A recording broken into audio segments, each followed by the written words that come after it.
কক্সবাজারে ইসলামী বীমা Takaful diamond life insurance company লিমিটেডের ব্যবসায়িক উন্নয়ন সভা অনুষ্ঠিত হয়েছে।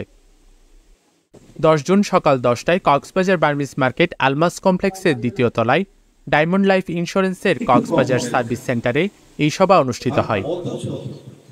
শুরুতে কোরআন তেলাওয়াত করেন আল আজহার মডেল একাডেমি অ্যান্ড হিফস মাদ্রাসা কক্সবাজারের হিফস বিভাগের শিক্ষার্থী মোহাম্মদ মিরাজ রহমান।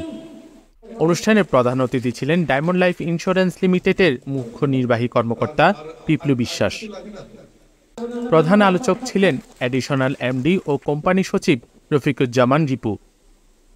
ডায়মন্ড লাইফ গ্রাহক সেবার পাশাপাশি নারীর ক্ষমতায়ন ও দেশের বেকারত্ব দূরীকরণের জন্য কাজ করে যাচ্ছেন বলে জানান প্রতিষ্ঠানটির মুখ্য নির্বাহী কর্মকর্তা। সারা বাংলাদেশে টেকনাফ থেকে তেঁতুলিয়া আমরা ব্যবসা করে যাচ্ছি। আমাদের চট্টগ্রাম বিভাগ সবার শীর্ষে। আমাদের মফিজুর রহমান টিপু সাহেব যেভাবে অক্লান্ত পরিশ্রম করে আমাদের ডায়মন্ড লাইফের প্রচার একদম তৃণমূল পর্যায়ে নিয়ে গেছেন। এই বীমা শিল্পে আপনাদের মহিলাদেরকে ইনক্লুড করুন, যারা সহজে এই প্রফেশনে কাজ করে সে তার পরিবার পরিজন যেন ভালো থাকে। আপনারা জানেন বাংলাদেশে কিন্তু নারীরা অনেক বেশি এগিয়ে গেছে, শিক্ষার ক্ষেত্রে বলুন, কর্মক্ষেত্রে বলুন, প্রতিটা ক্ষেত্রে তারা কিন্তু অনেক অগ্রগামী।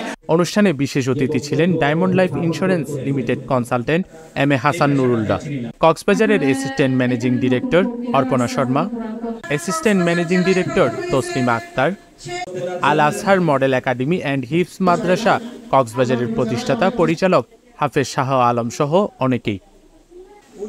News desk, CCN।